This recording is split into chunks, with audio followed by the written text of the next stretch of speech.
बहुत समय पहले की बात है। किशनपुर नाम का एक गांव था। उस गांव के लोग बहुत मेहनती थे। वे दिन भर खेतों में काम करते और शाम को अपने अपने घर वापस आ जाते थे। उसी गांव के एक किनारे पर एक छोटा सा घर था जिसमें बिरजू नाम का एक लड़का रहता था। कुछ ही हफ्तों पहले उसके माता पिता का अचानक निधन हो गया था, जिसकी वजह से वह बिल्कुल अकेला और उदास था। अम्मा, बापू, आप मुझे इस दुनिया में अकेला छोड़कर चले गए। मैं कैसे रहूंगा इस गांव में? यहाँ सब लोग बस अपने काम से काम रखते हैं। कोई किसी का हालचाल पूछने वाला नहीं है। मेरा तो कोई सहारा ही नहीं बचा बापू। मैं किसके भरोसे जीऊंगा? तभी अचानक बाहर जूतों की भारी आवाज और लाठी पटकने की आवाज आती है। गांव का जमींदार भैरव सिंह अपने 2 लठैतों के साथ वहां पहुंचता है और चिल्लाता है, ओए बिरजू, बरसे बाहर निकल। ए बिरजू, बाहर आ। बिरजू घबराकर आंसू पोंछता है और झोपड़ी का दरवाजा खोलकर बाहर आता है। नमस्ते जमींदार साहब, आप अचानक से मेरे घर। क्या हो गया साहब? अनजान ऐसे बन रहा है जैसे तुझे कुछ पता ही नहीं है रे। तेरे पिता ने बीमारी के वक्त मुझसे भारी कर्ज लिया था। कर्ज चुकाया नहीं और पहले ही ऊपर चले गए। अब वो पैसा कौन देगा? जमींदार साहब, मुझे तो इस बारे में कुछ पता ही नहीं था कि बापू ने आपसे कर्ज लिया है। पता होता तो मैं। मुझे इससे कोई मतलब नहीं है कि तुझे पता था या नहीं। मुझे मेरा पैसा चाहिए। मुझे पता है जिम्मेदार साहब, आपकी बात सही है, पर आप इतनी जल्दी आ गए। अभी तो मेरे पिता को गुजरे 1 हफ्ता भी नहीं हुआ है। घर में खाने के लाले पड़े हैं। आप कुछ तो रहम करिए साहब, थोड़ा वक्त दे दीजिए। रहम करने ही आया हूं, इसीलिए सीधे जमीन पर कब्जा नहीं किया, बल्कि तुझे सिर्फ ये चेतावनी देने आया हूं। ध्यान से सुन ले, मुझे इसी महीने के अंदर अंदर मेरे पूरे पैसे वापस मिल जाने चाहिए, नहीं तो तेरा ये घर और तेरा ये खेत सब मेरा होगा। समझ में आया? जमींदार गुस्से में अपने लठैतों के साथ वहां से पैर पटकते हुए चला जाता है। जमींदार की धमकी से बिरजू बहुत उदास और परेशान हो गया। कर्ज चुकाने और अपना घर बचाने के लिए वह अगली ही सुबह बाजार में नौकरी की तलाश करने निकल पड़ा।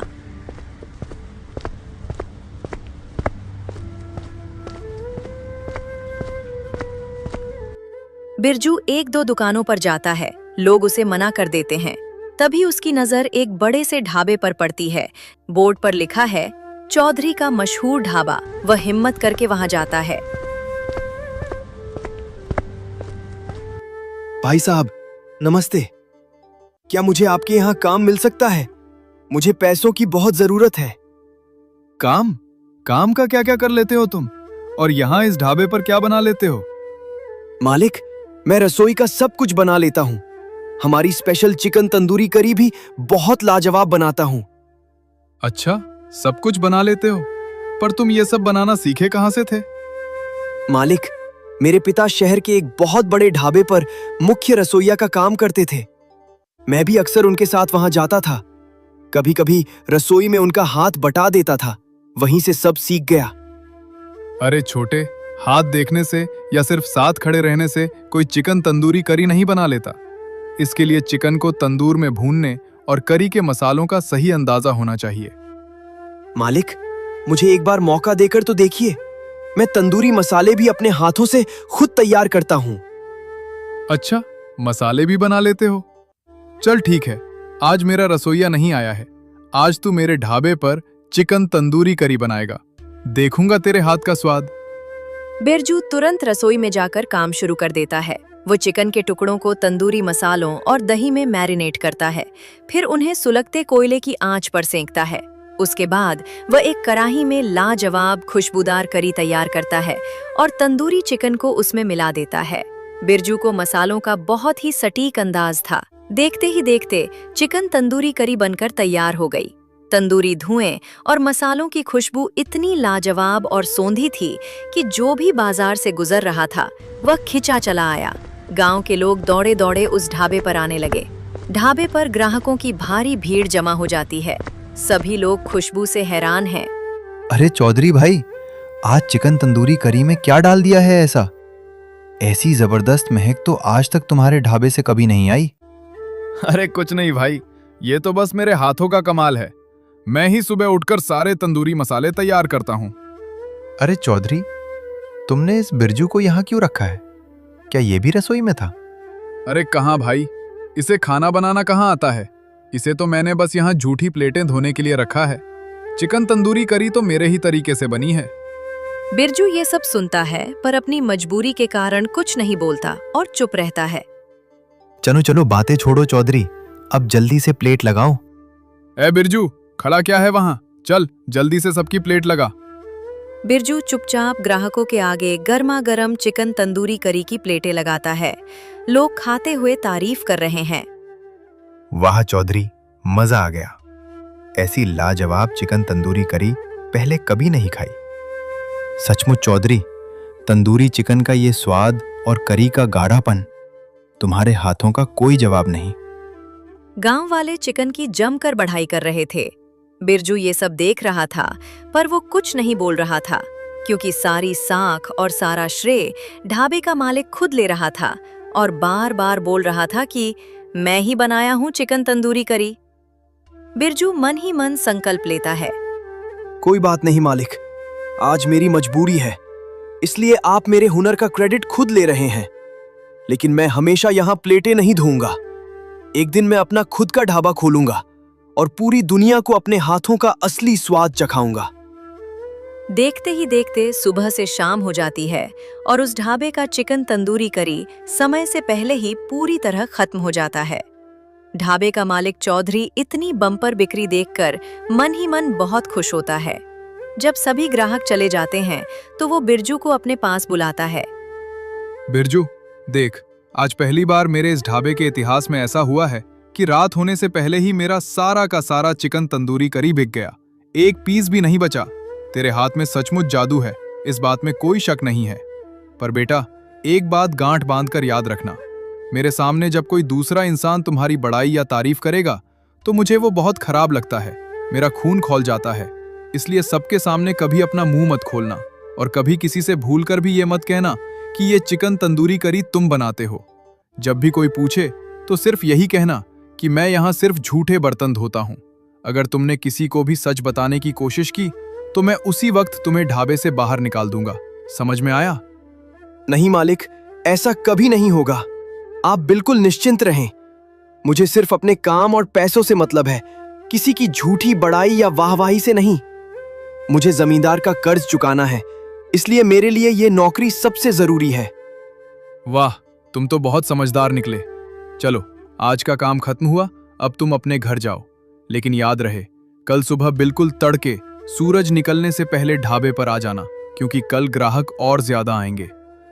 ठीक है मालिक, जैसी आपकी आज्ञा। नमस्ते।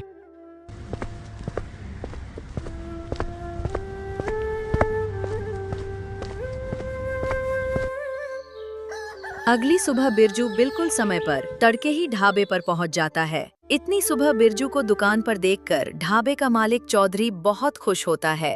अरे वाह बिरजू, तुम तो बड़ी जल्दी ढाबे पर चले आए। चलो, बहुत अच्छा किया। अब आ ही गए हो तो फटाफट हाथ पैर धो और चिकन तंदूरी करी बनाना शुरू कर दो। आज शहर से मेरे कुछ खास दोस्त और पुराने ग्राहक आ रहे हैं। इस बार ऐसा जादू डालना कि वो शहर के बड़े बड़े होटलों का स्वाद भूलकर हमेशा के लिए मेरे ढाबे के दीवाने हो जाएं। ठीक है मालिक, आप बिल्कुल बेफिक्र रहिए। बस मेरे हाथों का कमाल देखिए, आपके दोस्त उंगलियां चाटते रह जाएंगे। बिरजू तुरंत रसोई में जुट जाता है। देखते ही देखते चिकन तंदूरी करी बनकर तैयार हो जाती है। तभी शहर से सूट बूट पहने दो परदेसी बाबू ढाबे पर आते हैं।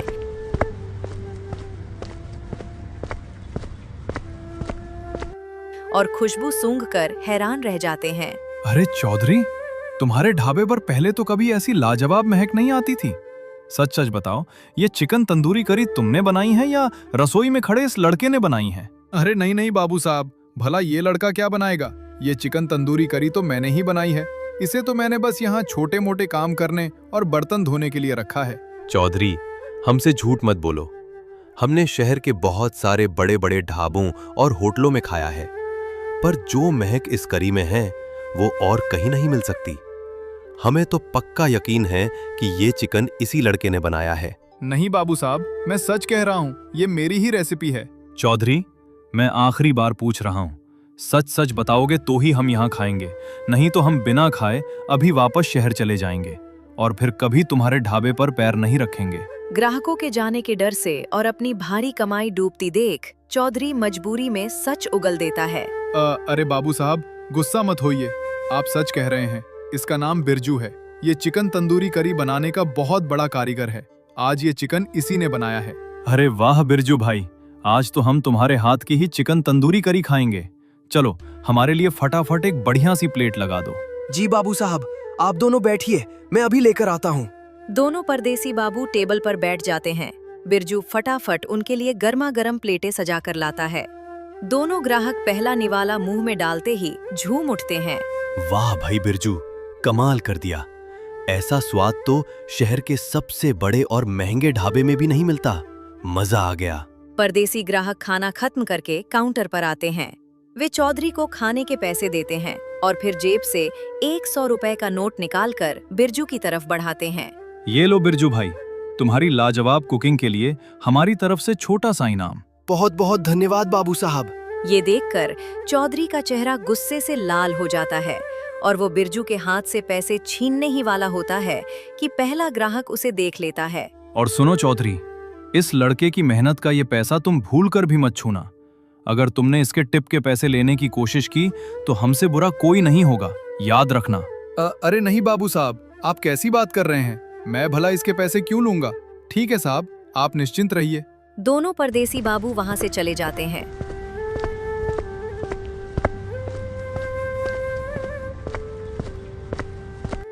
ढाबे के मालिक चौधरी को मन ही मन बिरजू पर बहुत गुस्सा आ रहा था, पर वो ग्राहकों के डर से मजबूर था। तभी उसके शातिर दिमाग में एक नई चाल आती है। ये लड़का तो मेरे लिए सोने का अंडा देने वाली मुर्गी बन गया है, पर अगर लोग इसकी ही तारीफ करते रहे तो मेरी क्या इज्जत रह जाएगी। बस किसी तरह प्यार से फुसलाकर इसके हाथ का ये सीक्रेट मसाला और पूरा हुनर सीख लेता हूँ, और जैसे ही मैं सब सीख जाऊंगा इसे लात मारकर ढाबे से बाहर निकाल दूंगा। चौधरी अचानक अपना रंग बदलता है और बहुत ही मीठी आवाज में बिरजू से बात करने लगता है। अरे बिरजू बेटा, सच में आज तुमने मेरी लाज रख ली। पर एक बात बताओ, तुम ये चिकन तंदूरी करी इतनी स्वादिष्ट कैसे बनाते हो? जरा मुझे भी तो इसका पूरा प्रोसेस बताओ कि तुम कौन से मसाले किस मात्रा में डालते हो। बिरजू बहुत सीधा था। वो चौधरी की इस चालाकी को समझ नहीं पाता। वो अपने मालिक पर भरोसा करके उन्हें पूरा प्रोसेस बताना शुरू कर देता है। मालिक, इसमें कोई बड़ा राज नहीं है। मैं सबसे पहले खड़े मसालों को हल्की आंच पर भूनता हूँ, फिर चिकन को दही और तंदूरी मसाले के साथ 2 घंटे के लिए छोड़ देता हूँ। चालाक चौधरी बिरजू की सारी बातों को बहुत ध्यान से सुनता है और अपने दिमाग में बिठा लेता है। अरे वाह, बहुत बढ़िया। और सुनो बिरजू, वो जो परदेसी बाबू तुम्हें 100 रुपए देकर गए हैं ना, वो तुम्हारा हक है। तुम उसे चुपचाप रख लो, मैं उसमें से 1 रुपया भी नहीं लूंगा। तुम बहुत मेहनती लड़के हो। अरे वाह, मालिक तो बड़े अच्छे इंसान हैं। मैं तो इन्हें खामखा कल गलत समझ रहा था। अभी वे दोनों बात कर ही रहे थे कि खुशबू सूंघकर गांव के ढेर सारे और ग्राहक ढाबे पर आ धमकते हैं। देखते ही देखते शाम होने से पहले ही ढाबे का सारा चिकन तंदूरी करी फिर से बिक जाता है। गल्ला पैसों से भर जाता है। धीरे धीरे समय बीता, हफ्ते 2 हफ्ते बीत जाते हैं।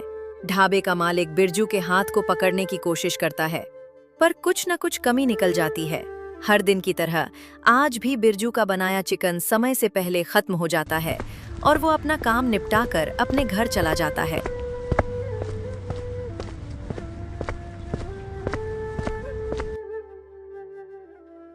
अगली सुबह जब बिरजू हमेशा की तरह काम पर ढाबे पर पहुंचता है तो वो वहां का नजारा देखकर सोच में पड़ जाता है। ढाबे का मालिक चौधरी पहले से ही चिकन तंदूरी करी बनाकर तैयार रख चुका था।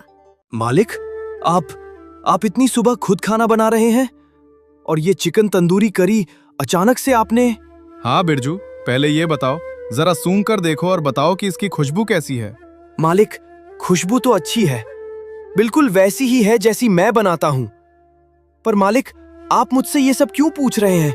आज मुझे काम नहीं करना क्या? देखो बिरजू, अब सीधे सीधे बात सुनो। अब मैं तुम्हें अपने इस ढाबे पर काम पर नहीं रख सकता। आज से तुम्हारी छुट्टी, क्योंकि अब मेरा तुम्हें काम पर रखने का कोई मन नहीं है। अब मुझे तुम्हारी कोई जरूरत नहीं है। अच्छा, कोई बात नहीं मालिक, अगर आपका मन नहीं है तो मैं चला जाता हूँ। लेकिन मालिक, मुझे आपके यहाँ काम करते हुए पूरा 1 महीना हो गया है। कृपया करके मेरे इस महीने के पैसे दे दीजिए ताकि मैं अपना कर्ज चुका सकूं। हाँ हाँ, ये पकड़ अपने 3000 रुपए और अब तुरंत यहाँ से रवाना हो जाओ। मालिक, ये क्या कर रहे हैं आप? मेरे तो पूरे 6000 रुपए होते हैं। आपने मुझे सिर्फ आधे पैसे ही क्यों दिए? हिसाब बराबर है बेटा। रोज जो तू ढाबे पर 100 रुपए का खाना खाता था, वो क्या तेरे बाप के पैसे का था? उस खाने का पैसा कौन देगा? ये 3000 रुपए उसी खाने के कटे हैं। मालिक, ऐसा मत करो मालिक, मुझ पर रहम खाओ। मुझे आज ही जमींदार भैरव सिंह का 5000 रुपए का कर्ज चुकाना है, नहीं तो वो मेरा घर छीन लेगा। मालिक, मेरे पूरे पैसे दे दो। ओए बिरजू, ज्यादा बकवास मत कर। लेना है तो ये 3000 रुपए ले, नहीं तो ये भी नहीं मिलेंगे। निकल यहाँ से, यहाँ खाना मुफ्त में नहीं आता है। भाग। ठीक है मालिक, भगवान सब देख रहा है। लाइए, ये पैसे ही दे दीजिए। पैसे लेकर बिरजू भारी कदमों से अपने घर आता है।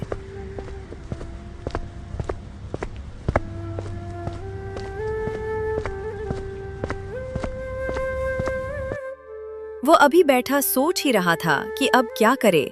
तभी थोड़ी ही देर बाद जमींदार भैरव सिंह अपने लठैतों के साथ उसके घर आ पहुंचता है और चिल्लाकर पैसे मांगता है। ओए बिरजू, महीने की आखिरी तारीख आ गई, निकाल मेरे 5000 रुपए, नहीं तो अभी के अभी बाहर निकल यहाँ से। जमींदार साहब, ये लीजिए 3000 रुपए। ढाबे वाले मालिक ने मेरे पैसे काट लिए, मेरे पास बस इतने ही जुड़ पाए हैं। बाकी के 2000 रुपए मैं अगले कुछ दिनों में चुका दूंगा साहब, प्लीज मान जाइए। क्या सिर्फ 3000 रुपए? तूने क्या मुझे भिखारी समझ रखा है रे? मैंने तुझसे पूरे 5000 रुपए मांगे थे। रहम करो मालिक, मुझ अनाथ पर रहम करो। इस समय मेरे पास और पैसे नहीं हैं। मुझे घर से मत निकालो साहब। कोई रहम वहम नहीं। वादा पूरा नहीं हुआ तो शर्त के मुताबिक आज से तेरा ये घर और तेरी ये जमीन मेरी हुई। लठैतों, उठाओ इसका सामान और फेंको बाहर।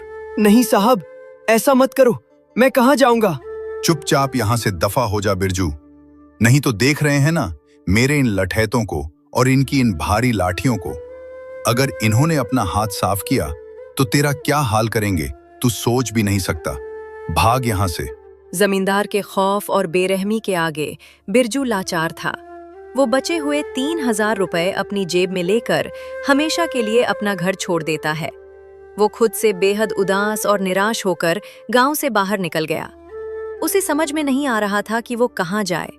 तभी सुनसान रास्ते पर एक पेड़ के नीचे उसे एक बुजुर्ग व्यक्ति मिलते हैं। बेटा, तुम इस कदर निराश और उदास क्यों हो? तुम्हारे ये आंसू बता रहे हैं कि तुम पर दुखों का कोई बड़ा पहाड़ टूटा है। आखिर क्या बात है, मुझे बताओ। बाबा की ममता भरी बातें सुनकर बिरजू का दिल भर आता है। वह रोते रोते उन्हें अपनी सारी कहानी सुना देता है। माता पिता का गुजर जाना, जमींदार की धमकी, ढाबे वाले चौधरी की चालाकी और धोखे से उसका घर छीना जाना। बिरजू की यह आप बीती सुनकर बाबा की आंखें भी नम हो जाती हैं। ओह, उस लालची चौधरी और जालिम जमींदार ने एक अनाथ बच्चे के साथ इतना बड़ा अन्याय किया। भगवान के घर देर है, अंधेर नहीं बेटा। तुम हिम्मत मत हारो। देखो, मेरा घर इस गांव के बिल्कुल आखिरी छोर पर नदी और जंगल के किनारे है। वहां मैं बिल्कुल अकेला रहता हूं। अगर तुम चाहो तो मेरे साथ मेरे घर पर रह सकते हो।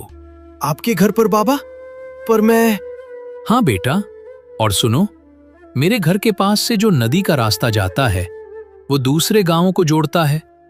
वहां से हर दिन तरह तरह के लोग आते जाते रहते हैं। मछली पकड़ने वाले मछुआरे, खेतों को जाने वाले किसान और दूसरे गांवों से आने जाने वाले मुसाफिर। तुम ऐसा करो, अपनी जेब में बचे पैसों से एक ठेला खरीद लो। नदी के किनारे अपना ठेला लगाओ और अपनी वही लाजवाब चिकन तंदूरी करी बेचना शुरू करो। ठेला नदी के किनारे? हाँ, तुम अभी बाजार जाओ, अपने बचे हुए पैसों से चिकन तंदूरी का ठेला और उसके सारे जरूरी सामान खरीद कर ले आओ। कल सुबह उठते ही हम वहां ठेला लगा देंगे।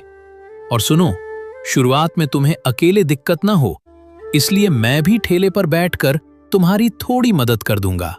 नहीं नहीं काका, आपने मुझे रहने के लिए आसरा दिया। मेरे हुनर को पहचान कर रास्ता दिखाया। मेरे लिए बस इतना ही बहुत काफी है। मैं आपको कष्ट नहीं दूंगा। मैं तुरंत अभी इसी वक्त बाजार जा रहा हूं और ठेला तथा चिकन का सारा सामान और मसाले खरीद कर लाता हूं। कल सुबह ही हम नदी और जंगल के पास तंदूरी चिकन बेचेंगे। बहुत अच्छे बेटा, पर अपने इस ठेले का कुछ बढ़िया सा नाम तो सोच लो। हाँ काका, मैंने सोच लिया है। मेरे ठेले के ऊपर बड़े बड़े अक्षरों में लिखा होगा, जंगल में तंदूरी चिकन वाला। देखिएगा काका, एक दिन ये नाम सबके दिलों पर राज करेगा। अगली सुबह बिरजू पूरी उम्मीद के साथ नदी के किनारे अपना ठेला लगाता है।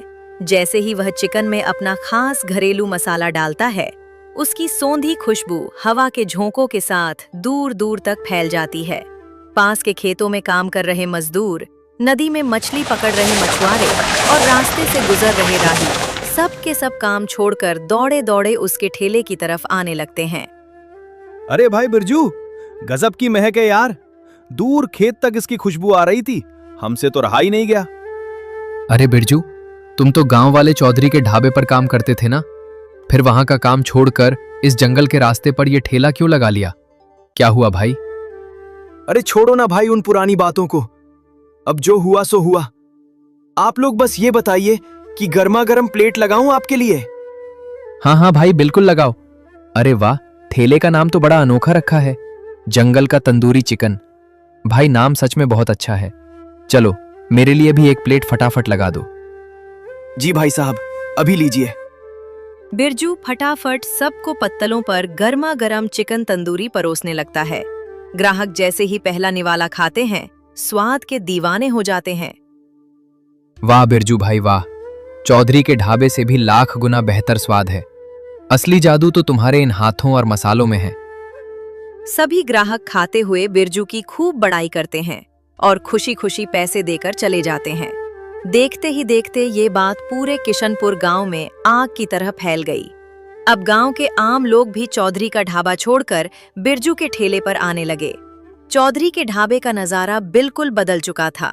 दोपहर के खाने का समय हो गया था, लेकिन ढाबे पर एक भी ग्राहक नहीं था। चौधरी बैठा बैठा मक्खी मार रहा था। वह इस बात से बेहद परेशान था कि आखिर अचानक सारे गांव वालों को क्या हो गया है। तभी गांव का एक पुराना ग्राहक उधर से गुजरता है।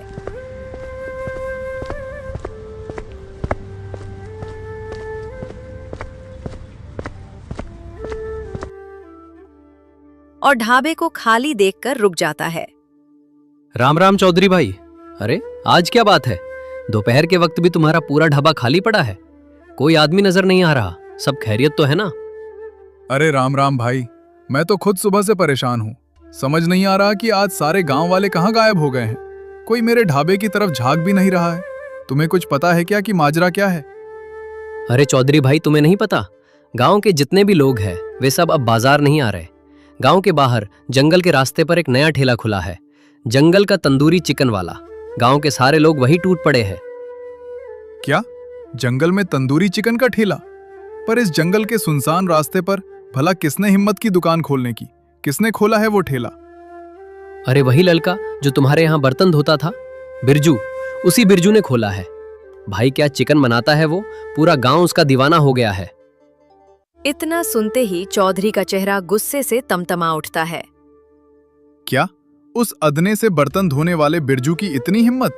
उसने मेरे ही सामने अपनी दुकान खोल ली। कोई बात नहीं, वो 2-4 दिन का मेहमान है। जल्द ही उसका भूत उतर जाएगा और वो ठंडा हो जाएगा। आज तक इस बाजार में मेरे सामने कोई टिक नहीं पाया है, तो वो कंगाल बिरजू क्या टिकेगा? देख लेना, 2 दिन में रोता हुआ वापस आएगा मेरे पास। समय बीतता गया और बिरजू के जंगल का तंदूरी चिकन का स्वाद चारों तरफ मशहूर हो गया। दिन रात की कड़ी मेहनत से बिरजू ने अच्छे खासे पैसे कमा लिए। उसने सीधे जमींदार के पास जाकर उसका पूरा कर्ज चुकाया और अपने माता पिता का घर और खेत शान से वापस ले लिया। बिरजू ने संकट में साथ देने वाले उन बूढ़े काका को अपना पिता मान लिया और उन्हें सम्मान के साथ अपने घर ले आया। दूसरी तरफ चालाक चौधरी का ढाबा ग्राहकों के न आने से धीरे धीरे पूरी तरह बंद हो गया। चौधरी ने बिरजू की रेसिपी तो चुरा ली थी, लेकिन वह उसकी साफ नीयत और हाथों का हुनर नहीं चुरा पाया। बर्बादी के बाद चौधरी को अपनी गलती पर बहुत पछतावा हुआ। सीख, कोई आपका तरीका चुरा सकता है, पर आपका हुनर और किस्मत नहीं।